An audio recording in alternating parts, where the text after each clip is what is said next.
সালামু আলাইকুম এভরিওয়ান, সবাই কেমন আছেন? এই যে আজকে এই মাছটা নিজের হাতে কেটে বেছে পরিষ্কার করে তারপর রান্না করতে চলে এসেছি।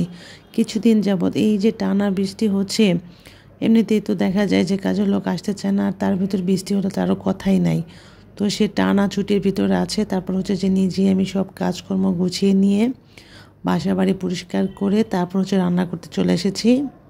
এমনিতে বৃষ্টি হলে হয় কি, আমার কাছে একটা জিনিস খুব বেশি খারাপ লাগে, সেটা হচ্ছে যে ঘর বাড়ি মানে কাপড় চোপড় কেমন জানি একটা ভেজা ভেজা ভাব থাকে। মনে হইতেছে একটু রোদ উঠলে অনেকগুলা কাপড় একসাথে ধুয়ে শুকাতে দিতাম, কিন্তু এখন হচ্ছে খালাও আসে নাই, এত বেশি মানে অস্থিরতার ভেতর আছি। তার ভেতর হচ্ছে যে বৃষ্টি তো কমার কোনো নামই নাই। তো এই বৃষ্টির দিনে আমি সুন্দর করে আলু বেগুন দিয়ে এই যে রুই মাছের তরকারিটা রান্না করতেছি। আমার কাছে আলু বেগুন দিয়ে রুই মাছের তরকারি খেতে অনেক বেশি ভালো লাগে। তো এই তো সুন্দর মতো মাছটাকেও আমি ঠিকঠাক মতো ভাজি করে নিয়ে তারপর হচ্ছে তরকারিটা সবজিটা কষিয়ে নিয়ে আমি এখন তরকারিটা উঠিয়ে দিলাম। মজার একটা ব্যাপার ছিল যে যেদিন আমি এই ভিডিওটা করেছিলাম ঠিক ওই দিন ঠিক তরকারি রান্না করলাম, তার মানে করেন যে দুপুরবেলা আমি তরকারি রান্না করে খাওয়া দাওয়া করে ঘুমিয়ে গেছিলাম। ঠিক ঘুমিয়ে থেকে ওঠার পরে দেখি যে বৃষ্টি চলে গেছে। আর বৃষ্টি চলে যাওয়ার পর যেটা হয়েছিল সেটা হচ্ছে যে বাচ্চারা এত বেশি খুশি হয়েছিল যে মানে অনেক দিন যাবৎ মানে ঘর থেকে বের হওয়া হচ্ছে না, তো আজকে তাকে বের হতেই হবে। তো এরকম একটা পরিস্থিতি ছিল। তো ওই জন্য দেখা গেছে যে সকালবেলা খুব ভারী বৃষ্টি দুপুরবেলা পর্যন্ত, আবার দুপুরের পর থেকে বিকেলবেলা থেকে কোনো বৃষ্টিই ছিল না।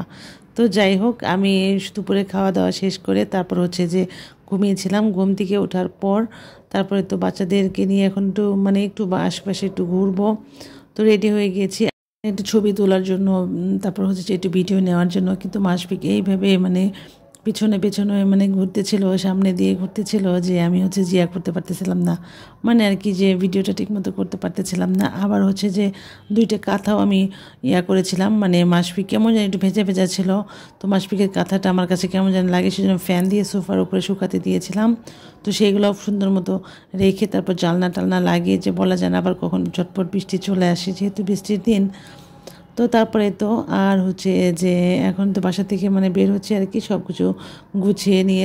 বৃষ্টির দিনে হয় কি, কোথাও গেলেও আমার মানসিকভাবে রিল্যাক্স লাগে না, মনে হয় যে কোথায় জেনে জানলা মানে আটকাই নি, কোথায় জেনে আমি করি নাই, মনে হচ্ছে যে কলটা খোলা রেখে এসেছি।